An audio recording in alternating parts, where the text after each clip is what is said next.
So this looks like just a really impossible situation for Jacob. Now watch what Jacob does here, verse 37.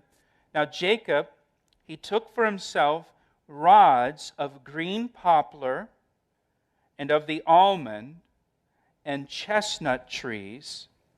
He peeled white strips in them and exposed the white which was in the rod. So he peels the bark off to expose the white.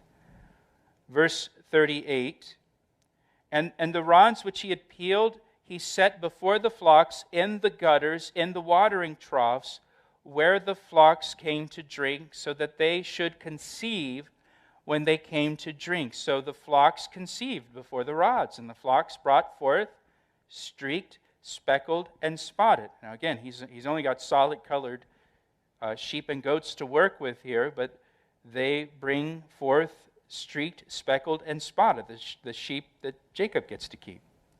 Then Jacob separated the lambs, and he made the flocks face toward the streaked and all the brown in the flock of Laban. But he put his own flocks by themselves and did not put them with Laban's flocks. And it came to pass, whenever the stronger livestock conceived, that Jacob placed the rods before the eyes of the livestock in the gutter, that they might conceive among the rods. But when the flocks were feeble, he did not put them in, so the feebler were Laban's, and the stronger were Jacob's. Now you read this and you think, what in the world is this talking about? I mean, this seems pretty strange. Now these verses often come under attack by critics of the Bible, and these verses are used as an example of folklore and just silly superstition that's in the Bible. But they're not silly superstition. And they're not folklore.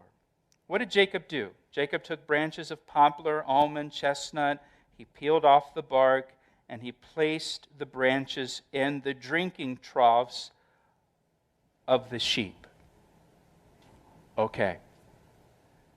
Scientists have found that there are chemical compounds in these particular trees that promote the overall health of sheep and increase the reproductive rate of sheep, the conception rate, and the number of multiple births in sheep.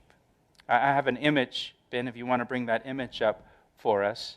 This is just a sampling of scientific articles in academic journals of how scientists are using chemicals that are found in these trees in breeding sheep. And you see some of the titles there where it's talking about the effect of condensed tannins, which is found in these trees, upon reproductive efficiency and wool production and use during autumn. There's a whole science of all of this, where scientists today are doing what Jacob was doing 3,800 years ago. All Jacob did is he took these branches that we know now that have these chemicals in them that affect the reproductive ability of sheep, and he took these branches and he steeped them in the drinking water of the sheep, making kind of like an herbal tea for the sheep, I guess. And so the sheep would consume the chemicals that would help them with their reproduction. And when it was Laban's sheep, he didn't let them drink from that water. I think that's the closest thing that Jacob gets to getting even with Laban here. But my point here is that Jacob was not practicing some silly superstition or some fertility magic.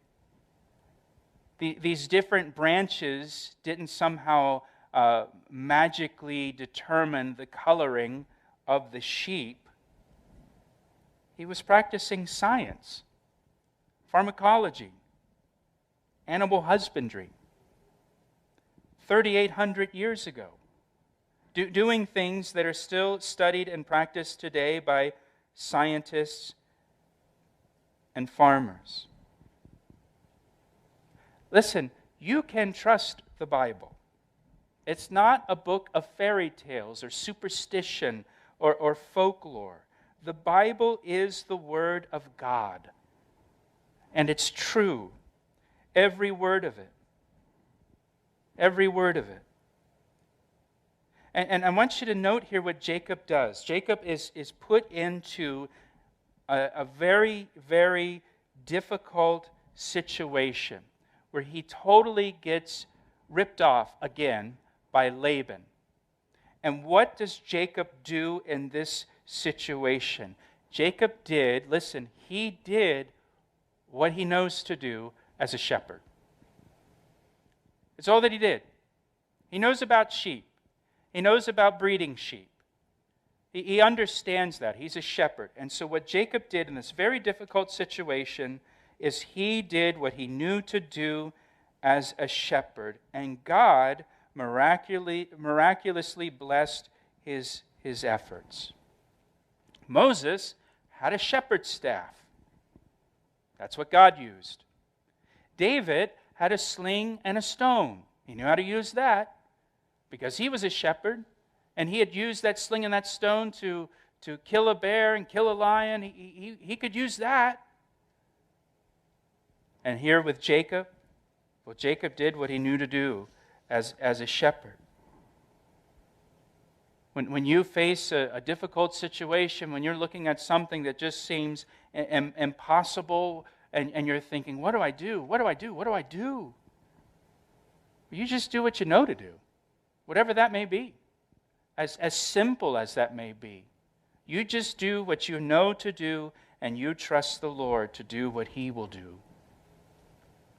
And for Jacob, well, I'm a shepherd. I know how to breed sheep. I know how to make sure that they're healthy for reproduction, and I can do that. I can't determine the color of their wool. I can't determine which ones will be solid colored and which one will be striped and streaked and spotted. And God's in charge of that.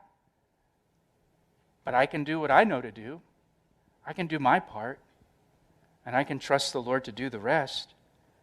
Because the outcome is in His hands. But I'm going to do the things that I can do. And then I'm trusting the Lord to give me the streaked and the speckled and the spotted out of these solid colored sheep and goats. Now look at verse 43. Thus the man, Jacob, became exceedingly prosperous. And he had large flocks, female and male servants, and camels and donkeys. Now listen, note takers, when it says Jacob became exceedingly prosperous, it's the same Hebrew word used in verse 30 for Laban. Jacob now has an explosion of growth among his flocks, while Laban's stock is going down. Jacob's is exploding. Even though spotted and speckled and streaked were rare, Jacob just did what he knew to do.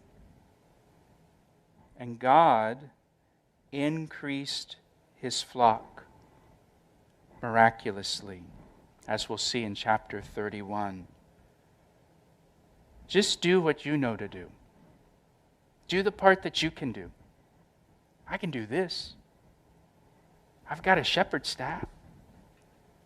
I know how to use a sling and a stone. Never used it with a giant before, but I know how to breed sheep. You just do what you know to do and trust the Lord with the results.